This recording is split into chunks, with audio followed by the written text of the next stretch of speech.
नमस्कार। राधे राधे, हर हर महादेव। मैं आपका आचार्य। अपनी चर्चा द्वादश भाव तक चली थी और ख़त्म हो गई। आज चर्चा करेंगे ग्रह। ग्रह ही वो महत्वपूर्ण बिंदु है जो सारे भावों को संचालित करता है। भावों की जान है ग्रह। सूर्य से लेके राहु केतु पर्यंत तक आपके लगन कुंडली में कौन सा ग्रह कहाँ पे क्या फल देगा, ये जानना बहुत आवश्यक है। अगर आप इसको जान पाएंगे तभी कुंडली का प्रेडिक्शन कर पाएंगे। जब तक आप ग्रह के मूलभूत स्वभाव को नहीं जानेंगे तब तक आप फलित नहीं कर पाएंगे। तो सबसे पहले ग्रह के मूलभूत स्वभाव को जानना है। आज हम चर्चा करेंगे लग्न से लेकर द्वादश भाव में सूर्य का फल। इसके पश्चात इसी श्रृंखला में आगे चल के मेष लग्न से मीन लग्न तक प्रत्येक ग्रह का प्रत्येक भाव में क्या फल होगा उसकी भी चर्चा करेंगे। लेकिन आज सर्वप्रथम सूर्य ग्रह। तो सूर्य क्या है? सूर्य ग्रहों के राजा हैं। इस ब्रह्मांड में जो कुछ भी हो रहा है वो सूर्य की वजह से हो रहा है, सूर्य के एनर्जी की वजह से हो रहा है। सूर्य पे आया हुआ छोटा सा ग्रहण संसार में हलचल उत्पन्न कर देता है। सूर्य आत्मा का कारक है, सूर्य राजा का कारक है, सूर्य पिता का कारक है, सूर्य मान सम्मान बड़प्पन पद प्रतिष्ठा इत्यादि का कारक है। इसलिए सूर्य बहुत महत्वपूर्ण है। तो आपके लगन में अगर सूर्य है तो आपको मान सम्मान मिलना सुनिश्चित है। मान सम्मान कितना? सूर्य की डिग्री जितनी होगी। सूर्य का स्थान बल, लगन में सूर्य कभी भी खराब फल नहीं देता, चाहे वो शत्रु क्षेत्री हो चाहे निम्न का ही क्यों ना हो। वो आपको पद प्रतिष्ठा दिलाएगा, मान सम्मान दिलाएगा अपने अनुसार।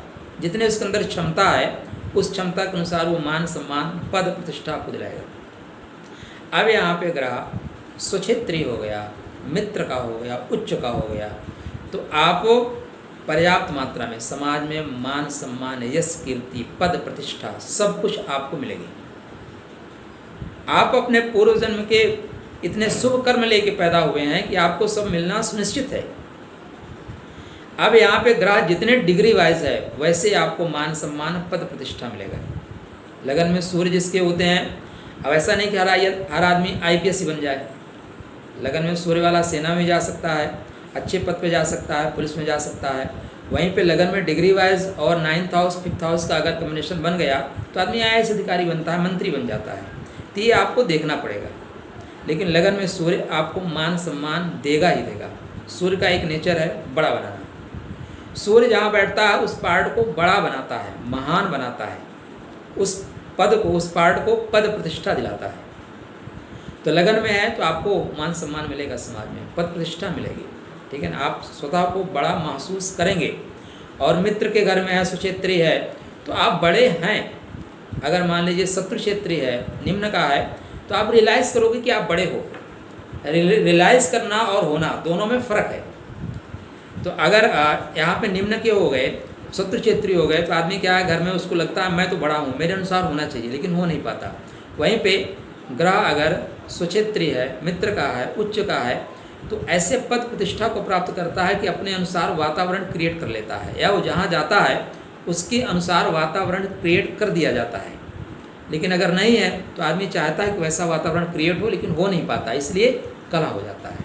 अब सूर्य लगन में है तो सप्तम दृष्टि कहाँ होगी? सप्तम भाव पे होगी। तो ऐसे जातक का जीवन संगनी भी तेज तर्रार मिलेगी, ठीक है ना। उसका भी समाज में मान सम्मान पद प्रतिष्ठा होगा। सेकंड हाउस में यही सूर्य बैठेगा तो ऐसा जातक की वाणी जो है तेज हो जाती है, तीव्र वाणी। आप कभी कभी लोग सोच लेते हैं कि जानबूझ के चिल्ला रहा, लेकिन ऐसा नहीं होता। उसका जो सिस्टम लगा है, साउंड लगा है, वो थोड़ा सा ऐसे लगा ही है, सूर्य का साउंड है। तो प्यार से भी बोलेगा तो लगेगा डांट के बोल रहा है। तो सूर्य सेकंड हाउस में वाणी में कड़वाहट देता है। अगर स्वक्षेत्री मित्र क्षेत्री नहीं हुआ तो आँख में तकलीफ भी देता है, ज्योति कम कर देता है। यहाँ का सूर्य कुटुंब के लिए विकास कराता है या कुटुंब को आगे बढ़ाने में सहयोग करता है, धन की मात्रा को सहयोग करता है, धन ज़्यादा बढ़ाता है। यहाँ का सूर्य अष्टम भाव पे दृष्टि रखता है तो आपको आत्मचिंतन कराता है, ठीक है ना, प्रज्ञा चक्षु प्रदान करता है, तो कोशिश करता है। और कहीं ना कहीं आपको हाई ब्लड प्रेशर का भी शिकार बना देता है। थर्ड हाउस में सूर्य भाइयों को महान बनाता है। आपके मित्र महान होते हैं, आपके भाई महान होते हैं, आप पराक्रम बहुत करते हैं।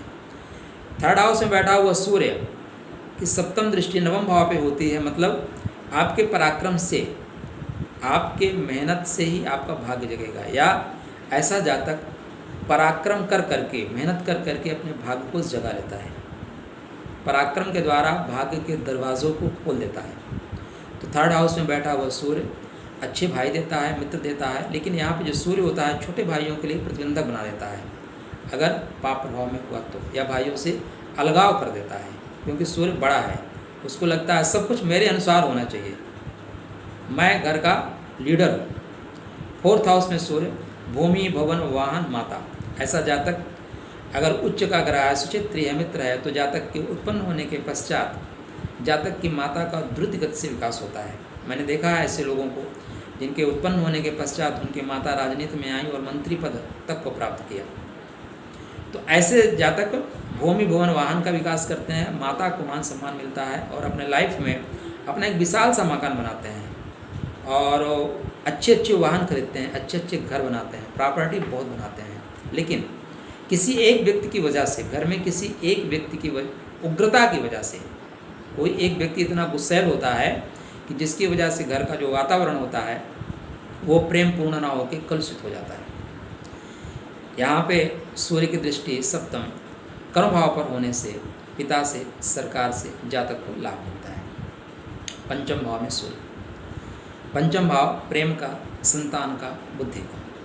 तो पंचम में जातक प्रेम भी करेगा तो किससे, छोटे मोटे से नहीं करेगा। उसका आइडिया, अरे मैं प्रेम भी करेगा ना तो बहुत हाई लेवल से करेगा, छोटे मोटे लोगों से प्रेम भी नहीं करना है। थाट बड़े बड़े होते हैं, जो कुछ करना है, डिग्री भी लेना है ना, हाई लेवल की डिग्री लेना है, इंडिया में डिग्री नहीं लूँगा, विदेश से डिग्री लूँगा। प्रेम करूँगा तो हाई लेवल में करूँगा, हमारी जो संतान होगी ना नॉर्मल नहीं होगी, बहुत हाई क्वालिटी की होगी। तो ऐसे जातक अच्छी एजुकेशन लेना चाहते हैं और अपने संतान को महान बनाने की कोशिश करते हैं, अपने संतान को महान बनाते हैं। और उच्च का मित्र का सुचित्रीय है तो ऐसे लोग महान बना ही देते हैं। यहाँ पे सप्तम दृष्टि आय भाव पर होने से जातक को आय के मार्गों में या बड़े भाइयों से सहयोग निरंतर मिलता रहता है। खष्टम भाव में सूर्य, खष्टम भाव में सूर्य शत्रुहंता योग बनाता है, रोगों का नाश करने वाला, शत्रुओं का नाश करने वाला और प्रतियोगी परीक्षाओं में सफलता प्रदान करने वाला। अब यहाँ पे सूर्य मित्र का हुआ, सुचित्रीय हुआ, उच्च का हुआ, तो ऐसे जातक के जीवन में शत्रु होते ही नहीं, जो होते हैं वो अपने आप किनारे लग जाते हैं। यहाँ पे अगर शत्रु क्षेत्रीय हो गया, निम्न का हो गया, तो उदर संबंधी कष्ट देगा, क्योंकि नाभि का है ये, पाचन शक्ति खराब कर देगा। यहाँ के पे सप्तम दृष्टि व्यय भाव पर होने से जातक को व्यय भी ज़्यादा करना पड़ता है।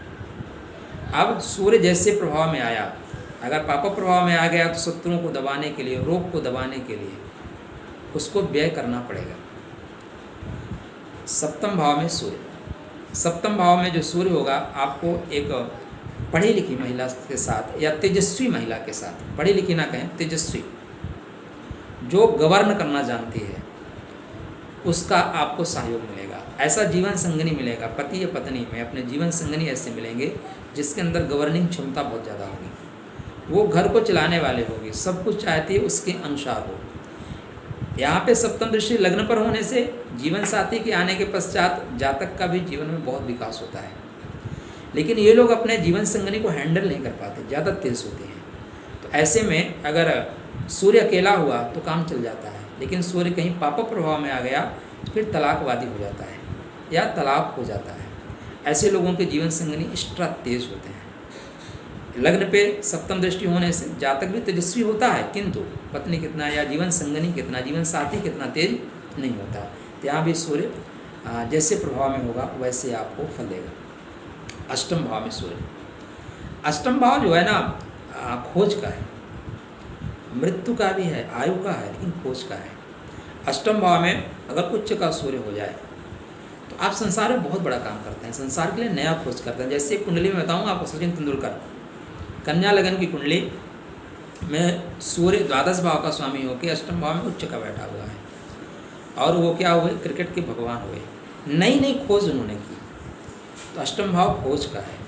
अष्टम भाव में बैठे हुए सूर्य अगर स्वक्षेत्रीय मित्र क्षेत्रीय उच्च के हैं तो जातक को अपनी खोज की वजह से संसार में मान सम्मान मिलता है और ऐसे लोगों की मृत्यु पे राष्ट्रीय फ्लैग भी झुका दिया जाता है। मृत्यु जो होती है महान होती है, मृत्यु महान होती है। यहाँ पे सूर्य जातक को हाई ब्लड प्रेशर भी बनाता है, गुस्सा भी देता है। और यहाँ की सप्तम दृष्टि द्वितीय भाव पर होने से धन संबंधी कुटुंब संबंधी चीज़ों में सफलता प्राप्त होती है। नवम भाव में सूर्य धर्म का है, आपके पूर्व जन्म के संचित पुण्य कर्मों को जागृत कर देता है। स्वग्रही है, उच्च का है, स्वक्षेत्रीय है, तो आपके पास संचित पुण्य कर्म है जिसको आप लेके आए हैं और उसकी वजह से सारे काम आपके धीरे धीरे निपट जाएंगे, अच्छे होंगे। यहाँ का सूर्य यात्राएं बहुत कराता है, धार्मिक यात्राएं बहुत कराएगा आपको। कोई किसी ने प्लानिंग बनाई, फट से आप उसके साथ हो जाओगे। धर्म कर्म के लिए आप आगे प्रस्तुत अपने आप को पाएंगे। ऐसा जातक धर्म के लिए कार्य भी करता है, लोगों को सपोर्ट भी करता है। पूर्व जन्म के संचित पुण्य कर्म साथ होते हैं, इसलिए उसके कोई काम रुकते नहीं। तो धर्म के मामले में स्वतः आगे चल के वो एक पथ बनाता है। राधे राधे।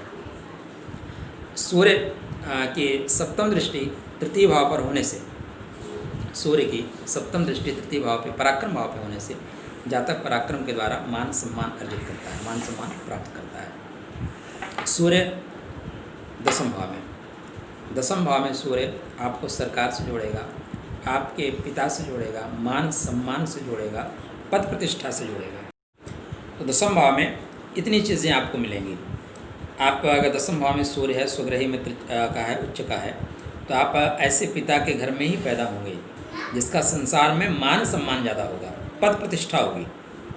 आप ऐसी जगह पैदा ही होंगे जहाँ आपके पिता अच्छे पद पर सुशोभित होंगे। आप स्वतः पद प्रतिष्ठा प्राप्त करेंगे। अगर उच्च का है, स्वग्रही है, सुक्षेत्रीय है, मित्र का है, तो आप भी अपने जीवन में सरकार के सपोर्ट में आके या सरकार से सपोर्ट लेके सफलता प्राप्त करेंगे। राज्य सरकार से सफलता, केंद्र सरकार से सफलता, बड़े लोगों से सफलता। यहाँ पे सप्तम दृष्टि शुभ भाव पर होने से, ठीक है ना, भूमि भवन वाहन का भी सुख मिलेगा आपको। लेकिन सप्तम जो दृष्टि है, अगर वो आपके मित्र का है, सुक्षेत्रीय है, उच्च की है, तब तो आपके गृह में बहुत सुख मिलेगा। लेकिन अगर नहीं है तो थोड़ी सी कला का वातावरण रहेगा। लेकिन दसम भाव में सूर्य को बल प्राप्त होता है, स्थान बल प्राप्त होता है, इसलिए यहाँ सूर्य सदैव शुभ फल ही देते हैं। आपको निश्चित रूप से मान सम्मान, पद प्रतिष्ठा, सरकारी नौकरी मिलने की संभावनाएं बहुत अधिक प्रबल होती हैं। आपके पिता भी एक अच्छे पद पर सुशोभित होते हैं और आपकी भी एक अच्छे पद पर सुशोभित होने की पूर्ण संभावनाएं बताई जाती हैं। एकादश भाव में सूर्य, लाभे प्रशस्ता सर्वे ग्रह। यहाँ का सूर्य आपके आय के मार्ग को निरंतर प्रगति प्रदान करता है, एक से अधिक आपको आय के मार्ग देता है। आपके पास भले कुछ भी नहीं है, लेकिन जितना आपको ज़रूरत पड़ेगी उतना आपकी आय होगी। या यूँ कहें, आप कोई काम ठान लें, आपके पास 50,000 है, आपको 1 लाख का काम हो गया, शाम तक 1 लाख चाहिए, आपको शाम तक 1 लाख मिल जाएगा। लाभ भाव का सूर्य मार्ग को प्रशस्त कर देता है। मित्रों के माध्यम से आपको लाभ होता है, बड़े भाइयों के माध्यम से आपको लाभ होता है।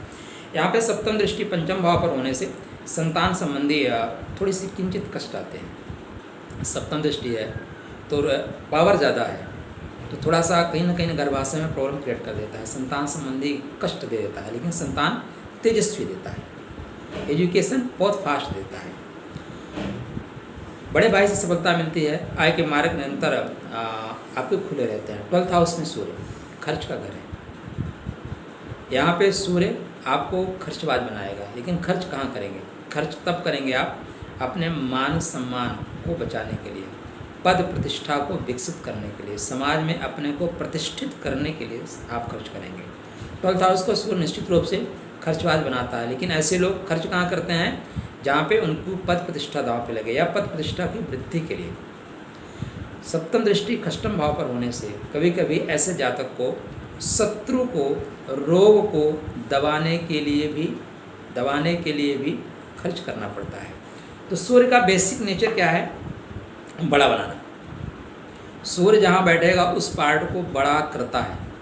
लगन में बैठेगा आपको खुद बड़ा करेगा, सेकंड हाउस में धन को बड़ा करेगा, थर्ड हाउस में आपके मित्र को और आपके भाई को बड़ा करेगा, 4th हाउस में आपके माता, भूमि, वन, वाहन को बड़ा करेगा। 5th हाउस में आपके बच्चों को बड़ा करेगा। 6th हाउस में अगर बैठेगा तो आपको शत्रुता भी बड़े लोगों से होगी। कुछ लोग होते हैं ना, उनको आप लाइफ में देखेंगे, बोलेंगे जा मैं छोटे मोटे लोगों से झगड़ा नहीं करता, मेरे झगड़े ना बहुत हाई लेवल के हैं। तो 6th हाउस का जो सूर्य होता है ना, बड़े लोगों से झगड़ा कराता है। 7th हाउस के जो सूर्य होगा वो आपकी जीवन संगनी बड़े घर की होगी। ऐसे लोग कभी कभी लंब करके ना बहुत बड़े घर की लड़की से शादी कर लेते हैं।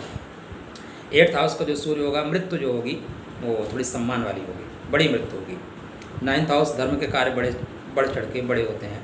10वें भाव में पिता बड़ा होता है, खुद को बड़ा करते हैं। 11th हाउस में बड़ा भाई बड़ा ही होता है, माने उसके अंदर बड़प्पन होता है। और 12th हाउस में खर्च बड़े बड़े होते हैं। तो ये सूर्य का बेसिक नेचर है। इसी नेचर के साथ हम आगे बढ़ेंगे और विशद चर्चा करेंगे मेष लगन से मीन लगन तक की। लेकिन उसके पहले और जो शेष ग्रह बचे हैं उनकी चर्चा। तब तक आपके लिए राधे राधे। हमारे चैनल से आप जुड़े रहिए और ज्योतिष सुता सीखिए। ज्योतिष सुता सीखने के साथ साथ और लोगों को सिखाइए। आओ भविष्य संवारें। ये भविष्य संवारने का विषय है। तब तक राधे राधे।